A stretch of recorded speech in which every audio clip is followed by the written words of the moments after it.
गरीबों की मजबूरी। राजस्थान के कंचनपुर जिले में प्रेमवती नाम की एक महिला रहती थी। वह अपना दैनिक जीवन बहुत ही कठिनाइयों से व्यतीत करती थी, क्योंकि उसका पति श्रीकांत हमेशा रात को दारू पीकर अपने घर में कलेश करता। श्रीकांत को देखकर उसके दोनों बच्चे बंटी और गुंजन हमेशा डर कर ही रहते थे, जिसके कारण वह ठीक तरीके से किसी भी त्योहार का आनंद नहीं ले पाते थे। धीरे धीरे समय बीतता गया।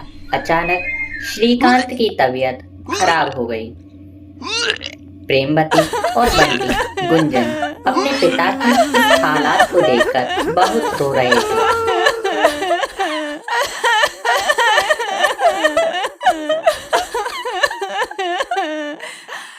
तभी प्रेमवती डॉक्टर कालिया से अपने पति श्रीकांत की हालत का पता लगाती है।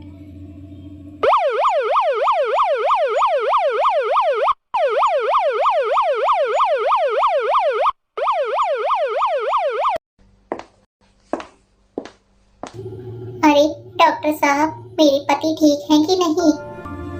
तभी डॉक्टर बोलता है, ये बताइए बहन जी, आपके पति कितने समय से ये नशा कर रहे हैं? क्या आपने उन्हें रोका नहीं? अरे डॉक्टर साहब पूछिए मत, मैंने तो उन्हें बहुत रोका और अपने बच्चों की भी मैंने कसम तक दे दी, लेकिन मेरे पति ने मेरी एक न मानी। यह सारी बात सुनकर डॉक्टर कालिया बोलते हैं, चलो कोई बात नहीं, जो होना था वह हो गया है। भगवान के आगे तो किसी की भी नहीं चलती है। डॉक्टर की बात सुनकर प्रेमवती दुखी और शर्मिंदा थी। अब आप ऐसा कीजिए कि आप बाहर काउंटर पर 10 लाख रुपए जमा करवा दीजिए। हम तभी आपके पति का इलाज कर सकेंगे, क्योंकि दारू पीने से उनके फेफड़े जल गए हैं और उनकी स्थिति धीरे धीरे बहुत खराब होती जा रही है। इसीलिए आप जल्द से जल्द 10 लाख रुपए जमा करें। डॉक्टर की बात सुनकर प्रेमवती कहती है, अरे डॉक्टर साहब, मैं 10 लाख रुपए कहाँ से लाऊंगी? मेरे पास तो इतने रुपए भी नहीं हैं। हम इसमें कुछ नहीं कर सकते हैं, आपको 10 लाख रुपए तो देने ही पड़ेंगे। प्रेमवती अपने मन में सोचती है, मैं तो अपना दैनिक जीवन तो बहुत ही कष्ट से पार होता है और मैं 10 लाख रुपए कहाँ से लाऊंगी? तभी उसके मन में एक ख्याल आता है कि वह पास के ही गांव में कमला नाम की सेठानी के पास जाए, क्योंकि वह लोगों को ब्याज पर पैसे उधार देती है। इसीलिए वह कमला सेठानी के पास जाती है। अरे कमला सेठानी जी, दरवाजा खोलो। आ रही हूँ, क्या काम है? आ जाइए, पहले तब बताती हूँ। कमला सेठानी कहती है, क्या है बता। तभी प्रेमवती रोते रोते बोलती है, लेकिन उसके बोलने से पहले कमला बोलती है, रुक रुक, सबसे पहले तो ये अपना गंदा भेष पीछे कर। कमला के ऐसा बोल प्रेमवती पीछे हट जाती है। तभी प्रेमवती बोलती है, सेठानी जी, मेरी मदद कर दीजिए, जरा मेरे पति बीमार हो गए हैं, मुझे पैसों की जरूरत है। कितने रुपए चाहिए तुम्हें? सेठानी जी, 10 लाख रुपए चाहिए। सेठानी अपने मन में सोचती है, लगता है इसे ज्यादा जरूरत है पैसों की, क्यों ना इसके साथ खेल खेला जाए। तुझे कब चाहिए पैसे? अभी चाहिए। अब ठीक है, इसके साथ खेल अच्छा खेल सकूंगी। हाँ, मैं पैसे दे दूंगी, लेकिन तुझे मेरी एक शर्त माननी होगी। तभी प्रेमवती बोलती है, हाँ सेठानी जी, मैं आपकी हर शर्त मानने को तैयार हूँ।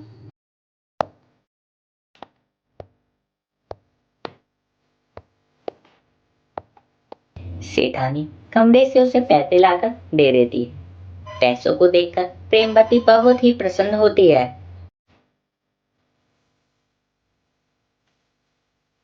और पैसे लेकर डॉक्टर के पास चली जाती है। तभी डॉक्टर बोलता है,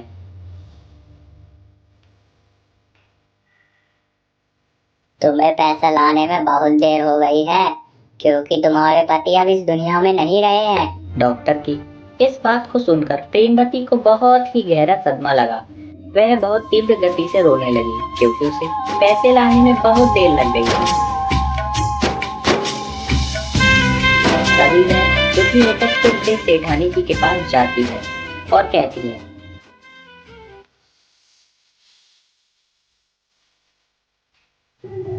सेठानी जी, आप अपने पैसे वापस ले लीजिए। तभी सेठानी कहती है, क्या हो गया, अब जरूरत नहीं है तुझे पैसों की। तभी प्रेमवती बोलती है, मेरे पति अब इस दुनिया में नहीं रहे हैं। मुझे डॉक्टर के पास जाने में बहुत देर हो गई थी।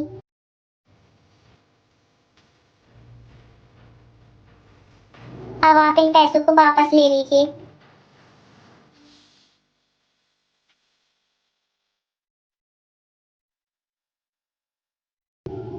क्योंकि ये पैसे अब मेरे कोई काम के नहीं है।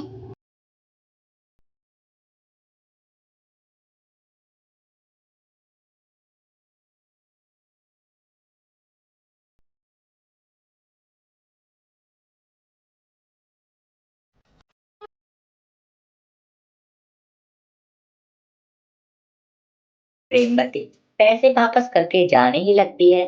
तभी, अरे रुक, कहाँ चलती बन रही है, लगता है तू कुछ भूल रही है। सेठानी जी, मैं क्या भूल रही हूँ, आप मुझे बता दीजिए। यही कि मैंने तुम्हारे सामने एक शर्त रखी थी और तूने मुझे वचन दिया था कि तू मेरी शर्त मानेगी। हाँ, मुझे याद है। क्या शर्त है आपकी? मेरी शर्त ये है कि तू मेरी नौकरानी बनकर रहेगी जब तक मैं चाहूंगी।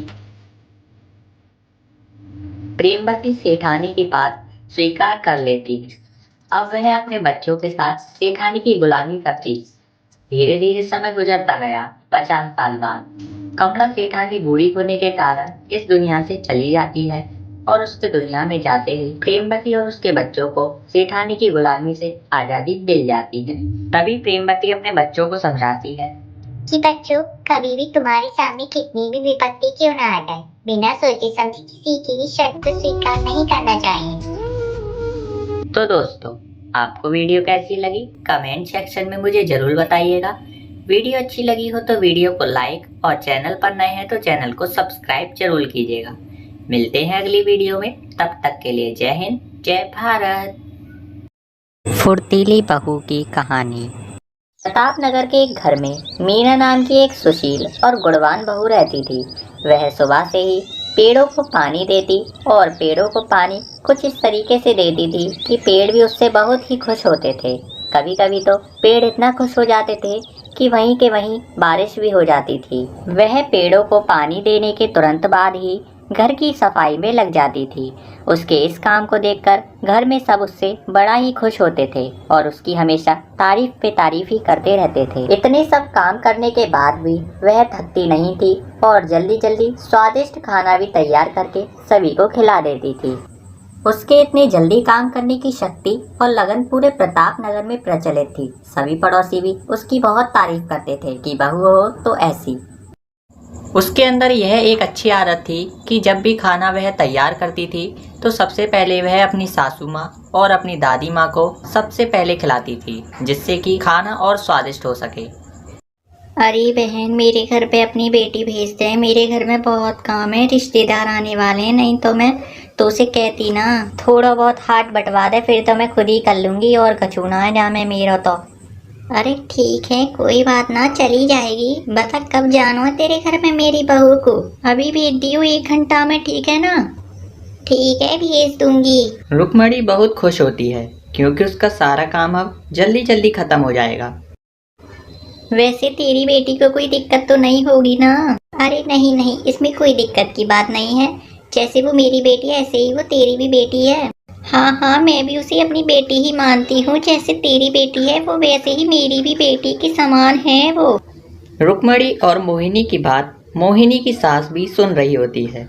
उसका बिल्कुल भी मन नहीं था अपनी पोती को रुक्मणी के घर भेजने का, लेकिन अब वह भी क्या करे। रुक्मणी को मोहिनी ने वादा जो कर दिया था उसके घर जाने का। बेचारी बेटी पहले अपने घर का काम पूरा करती है, अब वह दूसरे के घर भी जाएगी कामों को करने। अच्छा तो मैं जाती हूँ, मुझे बाजार से सब्जी भी लानी है। जब तक भेज दियो अपनी बेटी को, ठीक है ना? हाँ हाँ, तू सब्जी ले, नहीं तो सब्जी मंडी बंद हो जाएगी। तू रिश्तेदारों को क्या खिलाएगी? हाँ हाँ भेज देंगे, इतनी जल्दी भी कहाँ की है रुक्मणी। पहले वो अपने घर का काम तो पूरा कर ले, तभी तो लोगों के घरों में जाएगी। अब उसके इतने बुरे दिन आ गए हैं ना कि वो लोगों के घर जाएगी काम करने। ऐसा कहकर सुष्मिता रुक्मणी को बहुत खड़ी खोटी सुनाती है। इतना बोलकर सुष्मिता वहां से चली जाती है। अरे मोहिनी, ऐसा लग रहा है कि तेरी सास तेरी बेटी को भेजना नहीं चाहती है। अरे नहीं, ऐसी कोई बात नहीं है, मेरी मम्मी ने ऐसे ही बोल दिया होगा। नहीं नहीं, तू बता दे, अगर नहीं भेजना मैं फिर अपने आप ही सारे काम कर लूंगी। क्या करूं, मेरी बेटी भी नहीं है मेरे घर और ना ही कोई काम वाली। बुरी वक्त में हम दोनों एक दूसरे के काम नहीं आएंगे तो फिर कौन आएगा हम दोनों के काम करने।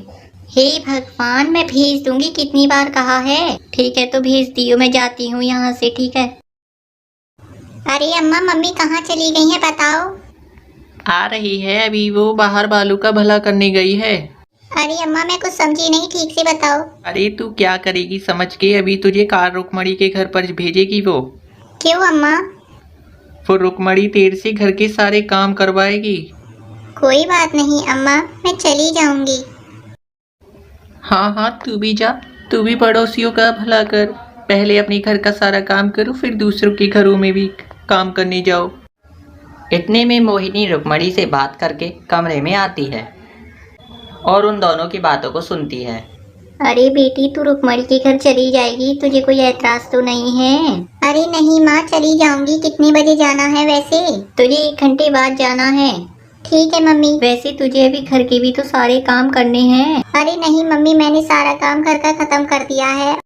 और मेरा खाना कहाँ है मेरा बेटी?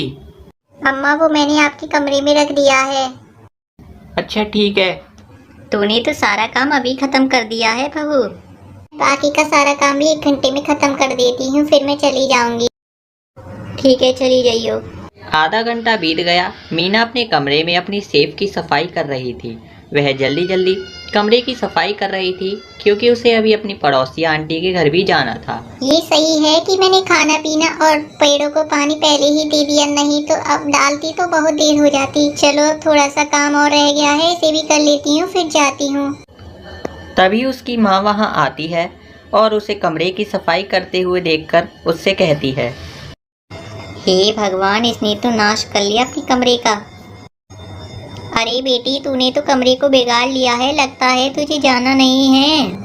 अरे नहीं माँ, बस थोड़ी सी मिनट और लगेगी, होने ही वाला है, फिर मैं जा ही रही हूँ। आप चिंता ना करो, बस कपड़े लगाने बाकी हैं, तय तो कर दिए हैं।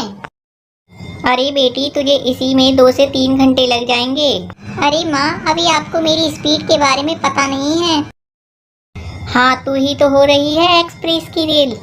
अरे माँ, आप जाओ, मैं भी बस अभी आ ही रही हूँ, थोड़ी सी सेकंड और। अरे मीना, तू आ गई? तू भी कह रही होगी कि कहाँ फंस गई मैं। अरे नहीं नहीं आंटी, ऐसी कोई बात नहीं है। जैसे मैं अपने घर का काम करती हूँ वैसे ही यहाँ का भी काम जल्दी जल्दी खत्म कर दूंगी। अच्छा चल ठीक है, वैसे तू खाना तो अच्छा बनाती है ना?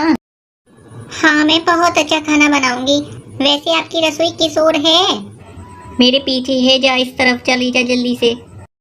इतना कहकर मीना रसोई में चली जाती है। रुक्मणी मन ही मन बड़ी ही प्रसन्न हो रही थी कि अब वह किसी भी काम को हाथ ना लगाएगी, सारे काम वही करेगी।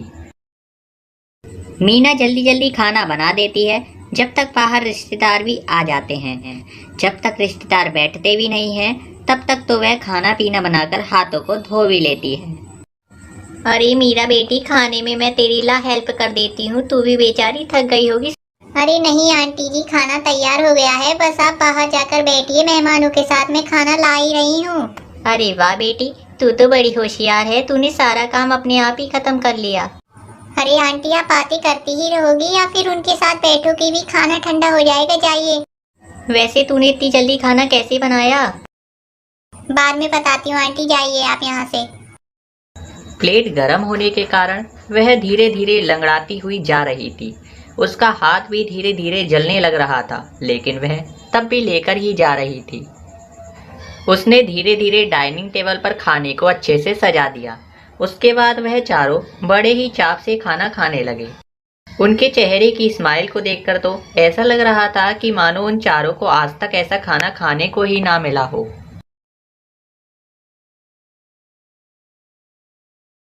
अरे वाह भाभी, आपने कितना अच्छा खाना खिलाया है। मैंने तो आज तक ऐसा खाना ही नहीं खाया। अरे अरे हाँ पापा, मैंने भी आज तक इतना स्वादिष्ट खाना नहीं खाया है। अरे ये तो आपका बड़कपन है। आपको अगर ऐसा खाना और किसी भी दिन खाना हो तो अपना घर समझकर आ जाना।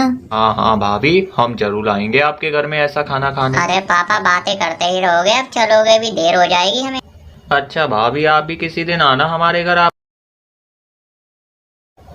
आपको भी ऐसा स्वादिष्ट खाना खिलाएंगे हम भी। अरे मेरे पास इतना कहाँ है समय अपना घर छोड़कर दूसरों के घरों में खाना खाने जाऊं। अरे तो समय निकाल कर आइएगा आप भी हमारे घर में।